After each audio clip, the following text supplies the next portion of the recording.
Hi, I'm Ralph Dimichis. I'm one of the astrologers of the Planetary Calendar, along with Lonnie Dimichis, and this is our annual Chinese New Year forecast. We've been doing this for, I guess, over 25 years now.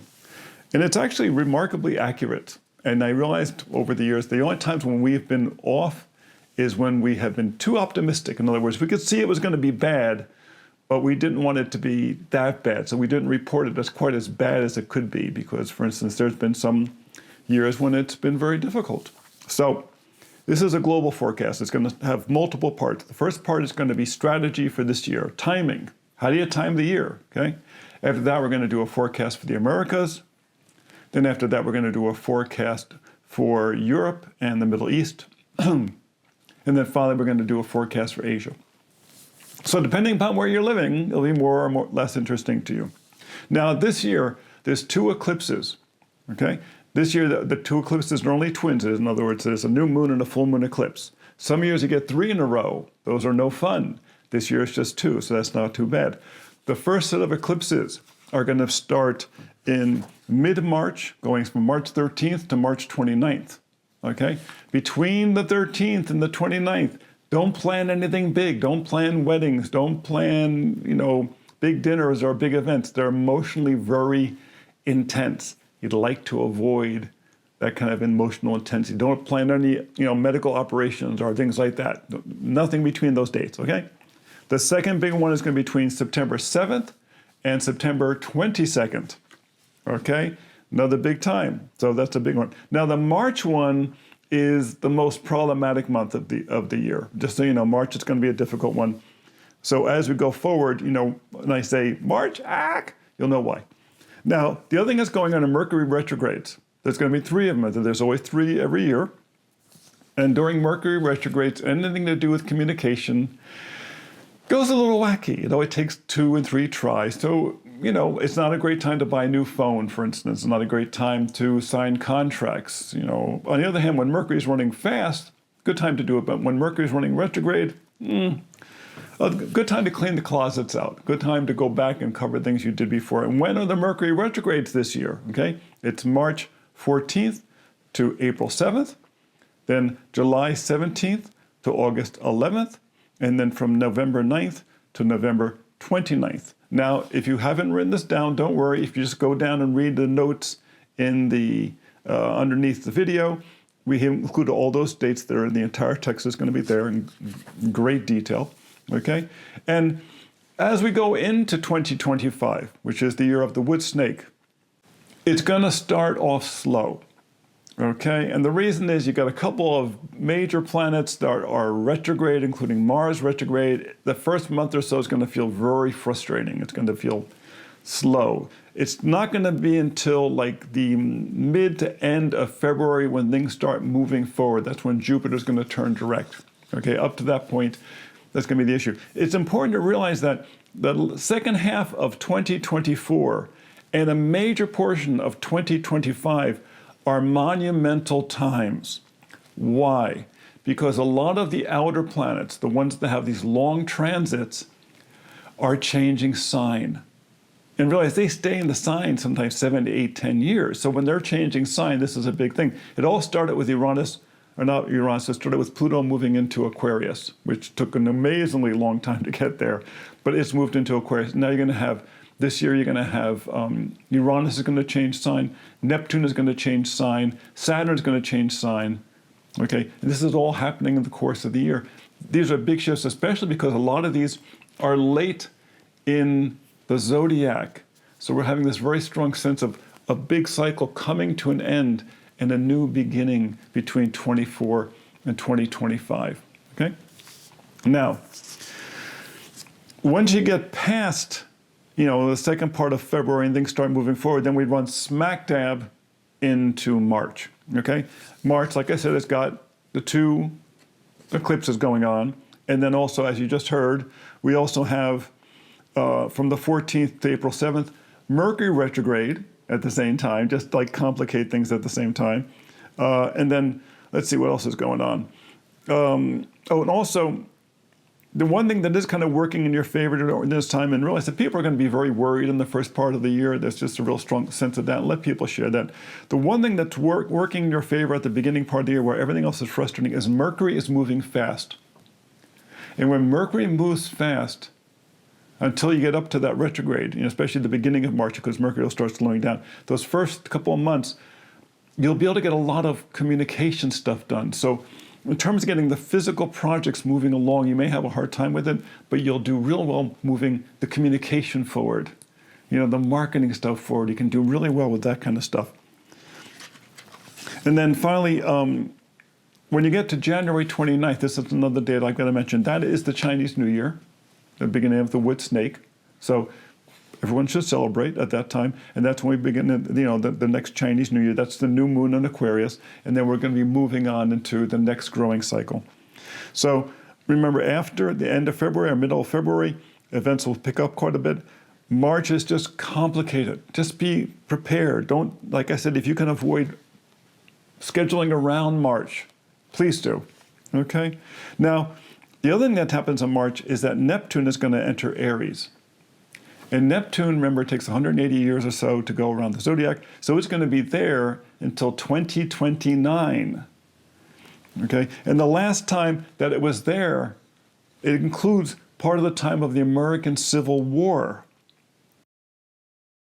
The end of slavery, of course. It also includes the first transcontinental railroad. It also includes the sale of Alaska from the Russians to the Americans. Okay, and it was also the period of time when the major legal case went in place, when it said that if you were a state, if you joined the Union, you couldn't leave. That was a big turning point, going back to the original Constitution. That many of the states that actually joined the original 13 colonies said, well, as long as we can leave if we want to. And they said, oh yeah, you can leave. And then during this period of time, they said, no, you can't. So March is a very, very complicated time, okay? Now, when you get to May, it calms down because you're past the eclipses, you're pretty much past the retrogrades, but now Saturn is going to enter Aries. So now we've had Neptune enter Aries, which remember is the sign of the ram, the sign of the lamb, it's the new cycle. Now Saturn's going to enter Aries, okay? The last time Saturn was Aries was during the later part of the Clinton administration, which was financially a really good time. Unfortunately, they did a lot of impulsive stuff related to housing. Saturn is housing, Aries, new housing, people being able to get mortgages very, very inexpensively, then led to the meltdown, the economic meltdown in 2008 as all this stuff started falling apart. So it's going to have potential to be very good, but you have to watch out that you don't get carried away, because there'd be a tendency towards impulsive actions that have related to very physical things, because it's Saturn.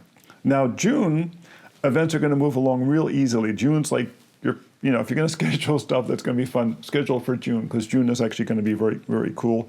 The one thing that happens that's very cool in June is that Jupiter is going to enter the sign of the crab. This is called its exalted position. Whenever it's there, tends to do very well. But be prepared in June for some big economic news, because June and Saturn are going to be square. And when they do, big things happen in the economy. It can be good things. It can also be difficult things, depending upon where you are in that equation. July. Remember how I said it's a really momentous time? In July, Uranus, which stays in the sign for 7 years, is going to enter Gemini, the twins. Okay? The last time Uranus was in Gemini, it was 84 years ago, was right at the beginning of the Second World War, and it was literally within a day of when women officially became part of the U.S. military for the first time.